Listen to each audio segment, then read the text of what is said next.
Assalamualaikum warahmatullahi wabarakatuh. Ke sawah menanam padi, perginya naik kerbau. Sebelum video ini dimulai, izinkan saya memperkenalkan diri terlebih dahulu. Perkenalkan, nama saya Kaina Septi, NPM 50258, kelas 2B Program Studi PGSD STKIP PGRI Lubuk Linggau. Video ini dibuat untuk memenuhi tugas mata kuliah Pendidikan Karakter dengan dosen pengampu Bapak Tio Gusti Satria, Magister Pendidikan. Baiklah, di video ini saya akan menjelaskan materi yang berjudul Memahami Karakter di Sekolah. Adapun indikator materi yang akan saya paparkan ada 3. Yang pertama, pengintegrasian pendidikan karakter di sekolah. Yang kedua, program pengembangan diri. Dan yang ketiga, budaya sekolah. Baiklah, masuk pada materi yang pertama, yaitu pengintegrasian pendidikan karakter dalam mata pelajaran. Salah satu cara untuk mewujudkan manusia yang berkarakter adalah dengan mengintegrasikan pendidikan karakter dalam setiap pembelajaran. Nilai-nilai karakter utama yang harus terwujud dalam sikap dan perilaku peserta didik sebagai hasil dari proses pendidikan karakter adalah jujur atau olah hati, cerdas, olah pikir, tangguh, olahraga, dan peduli, olah rasa, dan karsa. Pengintegrasian pendidikan karakter dalam pembelajaran dapat dilakukan dengan pemuatan nilai-nilai karakter dalam semua mata pelajaran yang diajarkan di sekolah dan pelaksanaan kegiatan pembelajaran. Untuk itu, guru harus mempersiapkan pendidikan karakter mulai dari mempersiapkan perencanaan, pelaksanaan, hingga evaluasinya. Pelaksanaan pendidikan karakter di sekolah perlu didukung oleh keteladanan guru dan orang tua murid serta budaya yang berkarakter. Merespon sejumlah kelemahan dalam pelaksanaan pendidikan akhlak dan budi pekerti, terutama melalui dua mata pendidikan agama dan pendidikan kewarganegaraan. Integrasi pendidikan karakter di dalam semua pembelajaran di sekolah dilaksanakan mulai dari tahap perencanaan, pelaksanaan, hingga evaluasi pembelajaran pada semua mata pelajaran. Tahap-tahap ini akan saya uraikan setelah ini ya. Yang pertama, tahap perencanaan. Pada tahap perencanaan, yang mula-mula dilakukan adalah analisis SK atau KD, pengembangan silabus berkarakter, penyusunan RPP berkarakter, dan penyiapan bahan ajar berkarakter. Yang kedua, pelaksanaan pembelajaran. Kegiatan pembelajaran dari tahapan kegiatan pendahuluan, inti, dan penutup dipilih dan dilaksanakan agar peserta didik mempraktikkan nilai-nilai karakter yang ditargetkan. Yang ketiga, evaluasi. Pembelajaran evaluasi atau penilaian merupakan bagian yang sangat penting dalam proses pendidikan. Dalam pendidikan karakter, penilaian harus dilakukan dengan baik dan benar. Baik, lanjut pada materi yang kedua, program pengembangan diri. Namun sebelum lanjut pada materi, saya akan mengajak teman-teman untuk bernyanyi terlebih dahulu. Teman-teman ikuti saya ya. Marina menari di atas menara, di atas menara. Marina menari, Marina merana, di bawah menara, di bawah menara. Marina merana. Oke, terima kasih karena telah ikut bernyanyi bersama saya. Lanjut masuk pada materi, yaitu program pengembangan diri. Pengembangan diri merupakan kegiatan pendidikan di luar mata pelajaran sebagai bagian integral dari kurikulum sekolah atau madrasah.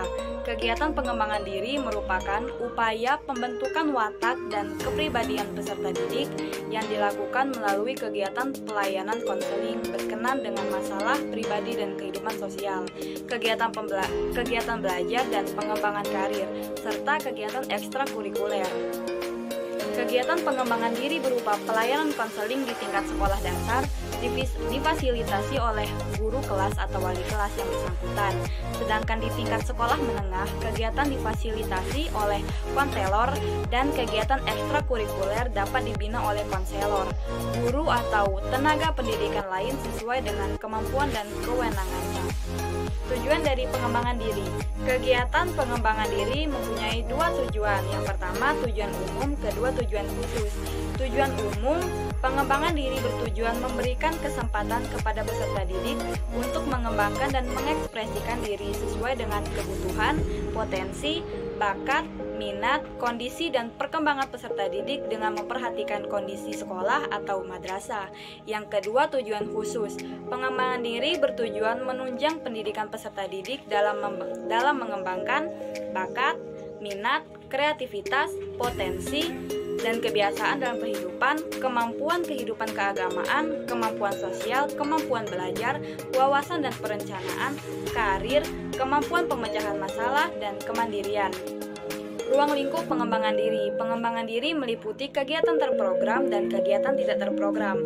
Kegiatan terprogram direncanakan secara khusus dan diikuti oleh peserta didik sesuai dengan kebutuhan dan kondisi pribadinya. Kegiatan tidak terprogram dilaksanakan secara langsung oleh pendidik dan tenaga kependidikan sekolah yang diikuti oleh semua peserta didik. Kegiatan terprogram terdiri dari dua komponen. Yang pertama, pelayanan konseling, meliputi pengembangan kehidupan pribadi, kemampuan sosial, kemampuan belajar, wawasan dan perencanaan karir. Dan yang kedua, ekstrakurikuler, meliputi kegiatan kepramukaan, latihan kepemimpinan, ilmiah remaja, palang merah remaja, seni olahraga, cinta alam, jurnalistik, teater, dan keagamaan. Sedangkan kegiatan pengembangan diri secara tidak terprogram dapat dilaksanakan sebagai berikut.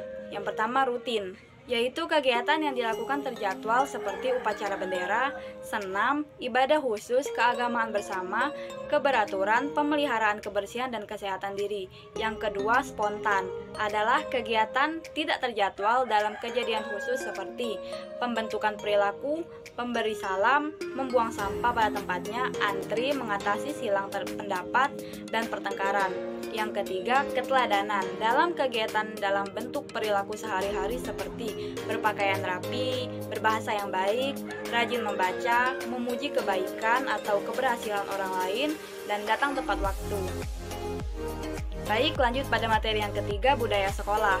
Menurut Zamroni, memberikan batasan bahwa budaya sekolah adalah pola nilai-nilai, prinsip-prinsip, tradisi-tradisi, dan kebiasaan-kebiasaan yang terbentuk dalam perjalanan panjang sekolah, dikembangkan sekolah dalam jangka waktu yang lama, dan menjadi pegangan serta diyakini oleh seluruh warga sekolah, sehingga mendorong munculnya sikap dan perilaku warga sekolah.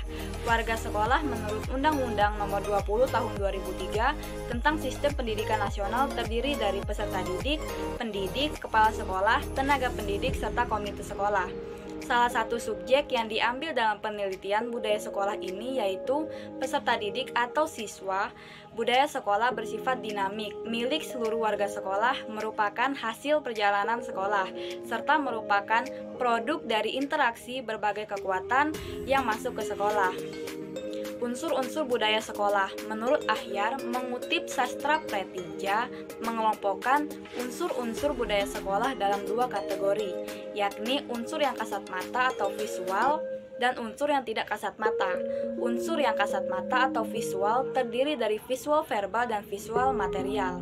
Visual verbal meliputi visi misi, tujuan dan sasaran, kurikulum, bahasa dan komunikasi, narasi sekolah, narasi tokoh, struktur organisasi, ritual upacara, prosedur belajar dan mengajar, peraturan sistem ganjaran dan hukuman, pelayanan psikologi sosial, pola interaksi sekolah dengan orang tua. Unsur visual material meliputi fasilitas dan peralatan, artefak dan tanda kenangan, pakaian seragam. Sedangkan unsur yang tidak kasat mata meliputi filsafat atau pandangan dasar sekolah. Semua unsur merupakan sesuatu yang dianggap penting dan harus diperjuangkan oleh sekolah. Oleh karena itu, harus dinyatakan dalam bentuk visi, misi, tujuan, tata tertib, dan sasaran yang lebih terperinci yang akan dicapai sekolah. Menurut Ajat Sudrajat, mengutip pendapat Nur Syam, setidaknya ada 3 budaya yang perlu dikembangkan di sekolah, yaitu kultur akademik, kultur sosial budaya, dan kultur demokratis. Ketiga kultur ini harus menjadi prioritas yang melekat dalam lingkungan sekolah. Pertama, kultur akademik. Kultur akademik memiliki ciri pada setiap tindakan, keputusan, kebijakan, dan opini yang didukung dengan dasar akademik yang kuat. Artinya merujuk pada teori, dasar hukum, dan nilai kebenaran yang tinggi. Yang kedua, kultur sosial budaya. Kultur sosial budaya tercermin pada pengembangan sekolah yang memelihara, membangun, dan mengembangkan budaya bangsa yang positif dalam kerangka menerapkan kehidupan sosial yang harmonis antar warga sekolah. Yang ketiga, kultur demokratis. Kultur demokratis menampilkan corak berkehidupan yang mengakomodasi perbedaan untuk secara bersama, membangun kemajuan suatu kelompok maupun bangsa. Kultur ini jauh dari pola tindakan diskriminatif, serta sikap menghakimi atasan secara membabi buta. Baiklah, itulah materi yang saya jelaskan. Lebih dan kurang saya mohon maaf. Kepada Allah saya mohon ampun. Billahi taufiq wal hidayah. Wassalamualaikum warahmatullahi wabarakatuh.